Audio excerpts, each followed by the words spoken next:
हरे कृष्णा भक्तों, तो आज हम कार्तिक मास महात्म्य का अध्याय 1 सुनेंगे।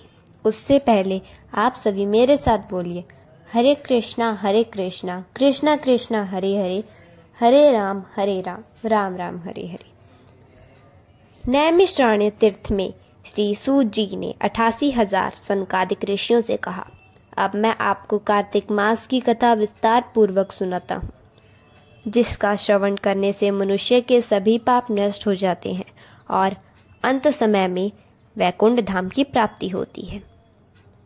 सूत जी ने कहा, श्री कृष्ण जी से अनुमति लेकर देवऋषि नारद जी के चले जाने के पश्चात सत्यभामा प्रसन्न होकर भगवान कृष्ण से बोली, हे प्रभु, मैं धन्य हुई, मेरा जन्म सफल हुआ।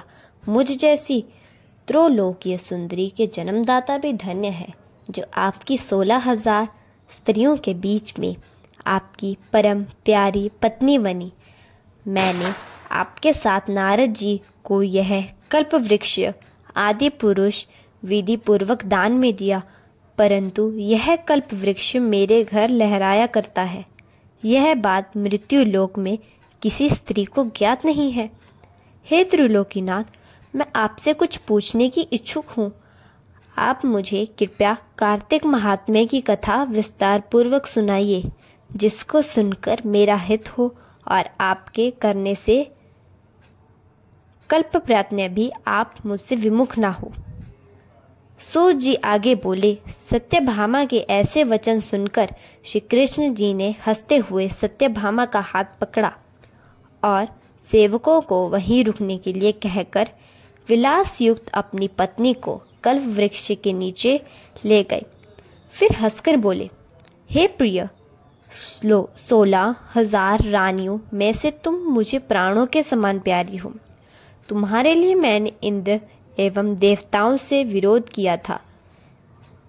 हे कांते, जो बात तुमने मुझसे पूछी है उसे सुनो। एक दिन मैंने तुम्हारी इच्छा पूर्ति के लिए गरुड़ पर सवार होकर इंद्रलोक जाकर कल्प वृक्ष मांगा। इंद्र द्वारा मना किए जाने पर इंद्र एवं गरुड़ में घोर संग्राम हुआ और गौलोक में भी गरुड़ जी गौओं से युद्ध किया। गरुड़ की चोंच पर चोट से उनके कान एवं पूंछ गिरने लगे। उनसे 3 वस्तुएं उत्पन्न हुई, कान से तंबाकू, पूंछ से गोभी और रक्त से मेहंदी। इन तीनों का उपयोग करने वाले को मोक्ष नहीं मिलता।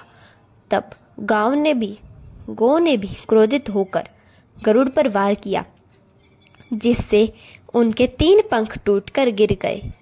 इनके पहले पंख से नीलकंठ, दूसरे से मोर और तीसरे से चकवा चकवी उत्पन्न हुई।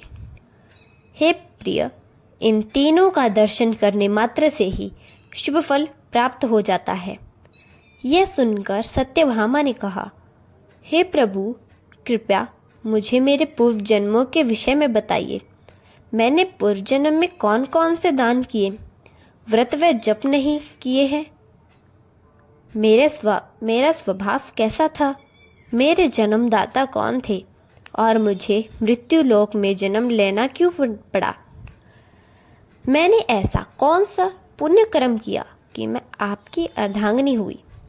श्री कृष्ण ने कहा, हे प्रिय, अब मैं तुम्हारे द्वारा पूर्व जन्म में किए गए पुण्य कर्मों को विस्तार पूर्वक कहता हूँ, उसे सुनो। पूर्व समय में सतयुग के अनंत में मायापुरी में अत्रि गोत्र में वेद वेदांत का ज्ञाता देव शर्मा नामक एक ब्राह्मण निवास करता था। वह प्रतिदिन अतिथियों की सेवा, हवन और सूर्य भगवान का पूजन किया करता था। वह सूर्य के समान तेजस्वी था। वृद्धावस्था में उसे गुणवती नामक कन्या की प्राप्ति हुई। उस पुत्रहीन ब्राह्मण ने अपनी कन्या का विवाह अपने ही चंद्र नामक शिष्य के साथ कर दिया। वह चंद्र को अपना पुत्र के समान मानता था और चंद्र भी उसे अपने पिता के भांति सम्मान देता था। एक दिन वे दोनों कुश व समाधि लेने के लिए जंगल में गए। जब वह हिमालय की तलहटी में भ्रमण कर रहे थे, तब उन्हें एक राक्षस आता हुआ दिखाई दिया। उस राक्षस को देखकर भय के कारण उनके अंग शिथिल हो गए और वह वहां से भागने में भी असमर्थ हो गए।